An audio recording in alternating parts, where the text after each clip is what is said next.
They said the land was cursed, but what they did to her that night was far worse than any curse. Eliza Thorne, 23 years old, a city girl who came back to a forgotten western town to find her family's roots. She arrived with nothing but a small silver bracelet that once belonged to her grandmother. The sky was pale gray, the wind heavy with dust, and every face she met looked at her like she had carried death in her pocket.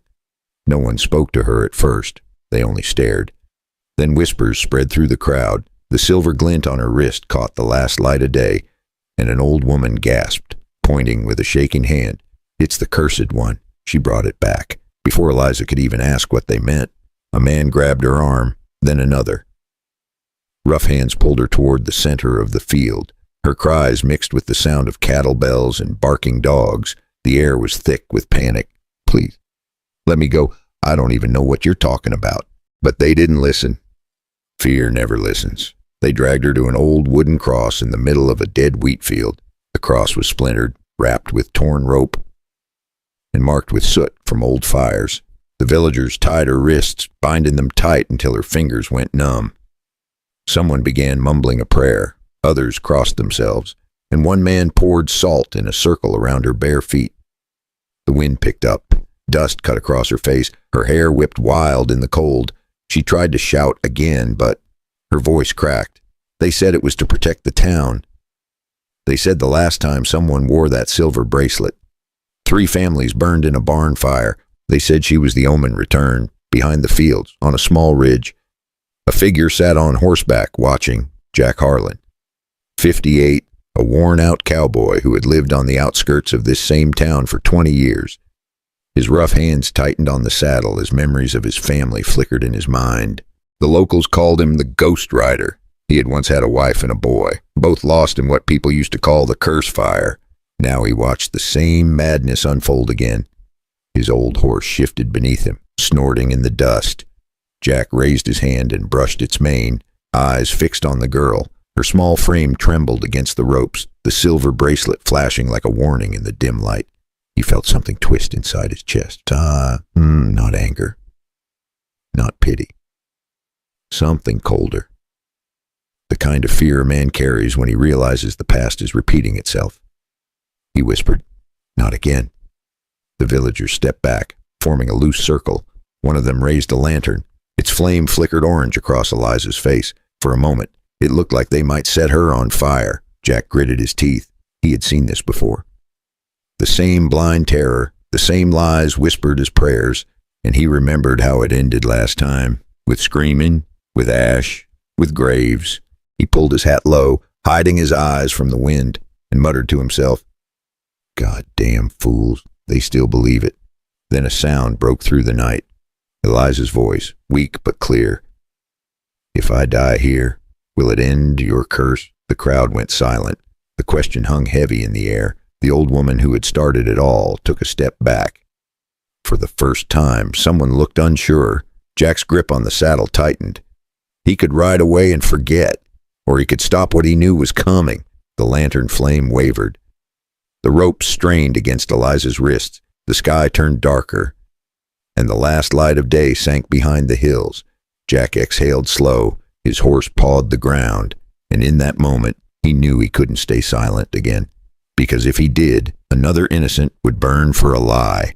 As he nudged his horse forward, the wind carried her faint whisper, a prayer, or maybe a curse, and for the first time in 20 years, Jack Harlan aimed to find out the difference.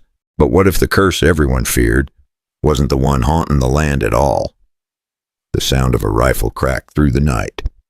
One shot, sharp, clean. The villagers froze. The lantern dropped to the ground and shattered, spilling light across the dirt. From the darkness, Jack Harlan rode in slow, his hat low, his old rifle resting steady in one hand. "Untie her." His voice was calm, almost lazy, but it carried weight. No one moved, so he fired again. This time into the air. The echo rolled across the field like thunder.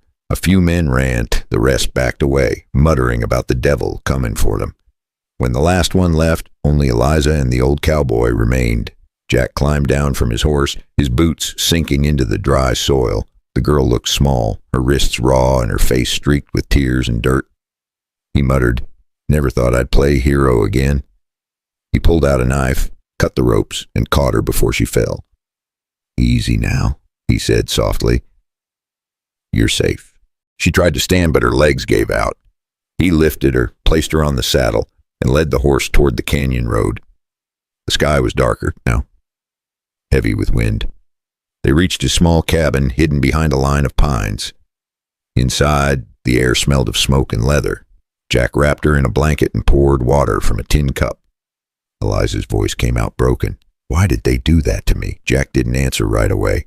He stared at the bracelet still shining on her wrist. People get scared, he said. And when they're scared, they need someone to blame.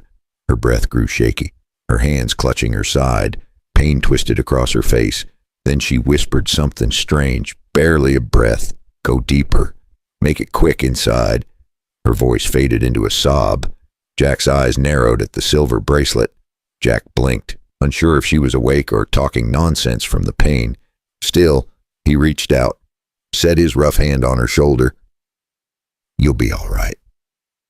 Kid, you just need rest. For a moment, her eyes met his. There was fear in them, but also something else. Trust. He saw flashes of another time, his own daughter, crying by the fire, asking him why people called them cursed. He swallowed hard, pushed the memory down, and adjusted the blanket around Eliza. Outside, the wind rattled the window. A loose shutter clapped against the wall like a heartbeat. Jack sat back in his chair, staring at the dying flames. He knew this wasn't over, because the girl wasn't the only one haunted by that bracelet. And when dawn came, he'd have to choose whether to bury the past or finally dig it up. The next morning came slow and gray, the kind of morning that smelled like rain and regret. Jack stepped outside, coffee in one hand, eyes scanning the ridge. The world was quiet, almost too quiet. Inside the cabin, Eliza sat by the fire, turning the silver bracelet over in her hands like it held every answer she wanted. Who's S. Crow? She asked. Jack turned. The name hit him like a cold wind. Silas Crow. He said, used to own that old farm you were tied to. She frowned. So he's real. Real enough, Jack replied, and trouble enough too. By noon, they were riding out. The fields stretched wide and empty, broken only by the sound of the wind scraping through dry grass. Jack didn't talk much. He never did, but he kept one hand near his gun, just in case. They reached the farm. The place looked forgotten, the barn roof half gone, the windmill leaning, the air still carrying that burnt smell of old tragedy. Eliza slid off the horse and walked toward the porch. Something creaked inside. Stay close, Jack said. An old man stepped out from the shadow, white beard, eyes sharp as a hawk. Silas Crow. You shouldn't have come back here, Silas said. Jack's jaw tightened. Maybe you should have told folks the truth 20 years ago. Silas laughed, low and bitter. Truth don't feed a town, cowboy. Fear does. Before Jack could answer, two men came from behind the barn. Farmhands, rough and nervous. One carried a shovel, the other a short blade. Looks like you brought friends, Jack muttered. The fight was quick and dirty. Jack swung first, fist catching the taller man square on the jaw. He grunted, old bones creaking, but his aim stayed steady. Eliza grabbed a wooden stick, swung it hard, and missed, but it scared the second man long enough for Jack to knock him down. When the dust settled, Silas stood frozen, breathing heavy. Eliza noticed a book on the porch, its pages yellow and brittle.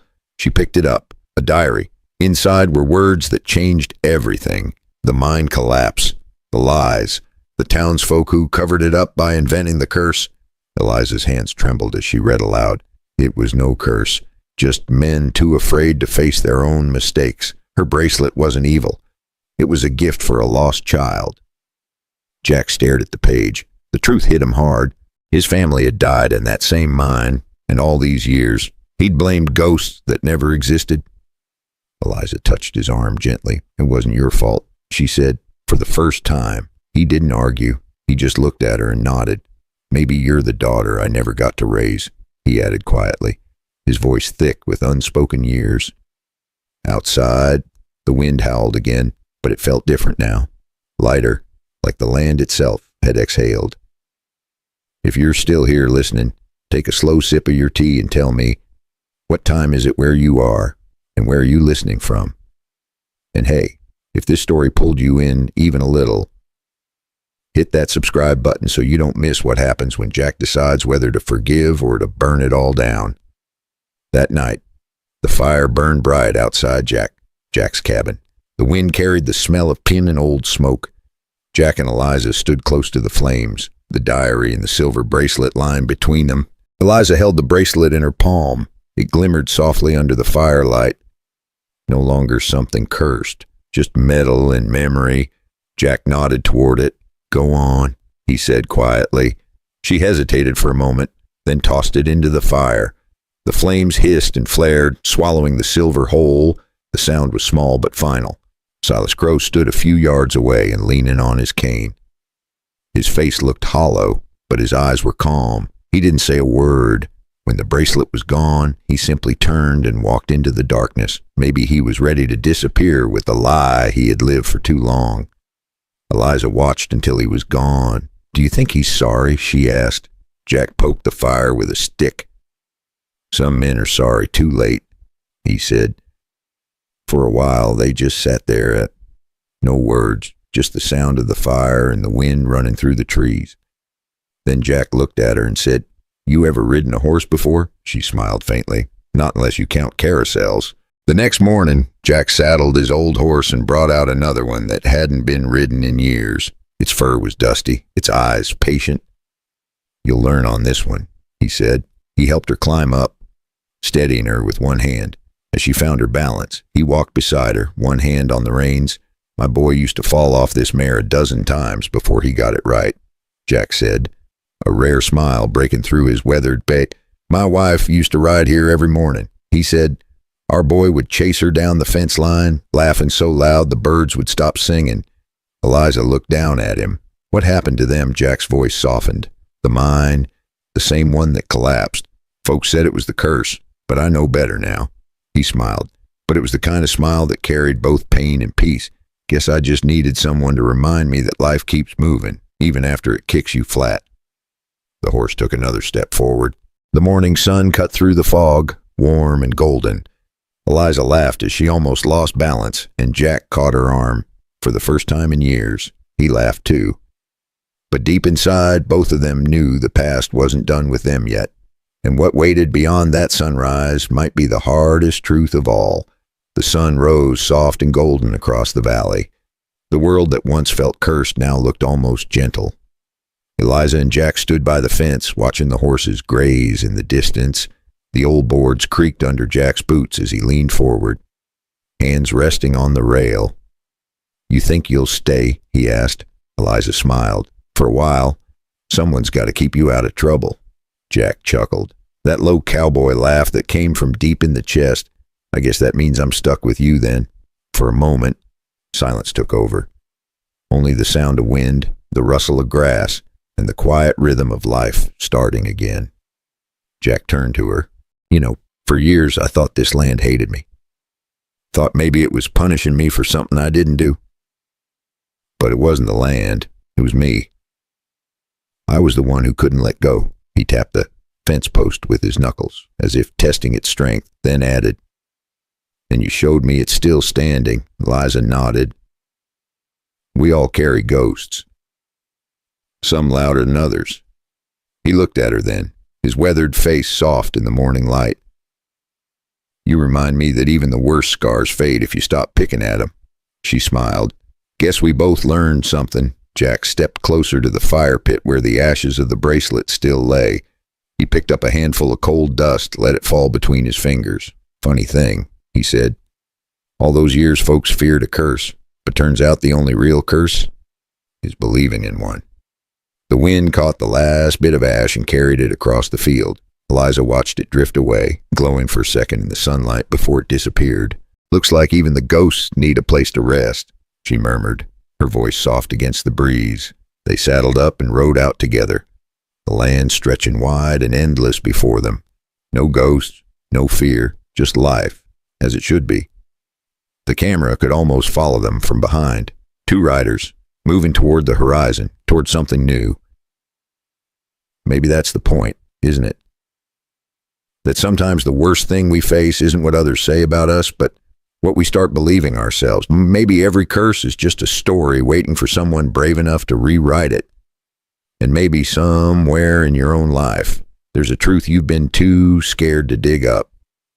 And hey, if Jack and Eliza's story gave you even a small spark of hope tonight, tap that like button, share it with a friend, and hit subscribe so you don't miss the next ride through the wild west of the human heart. Because every story has a ghost, but not every ghost gets to rest.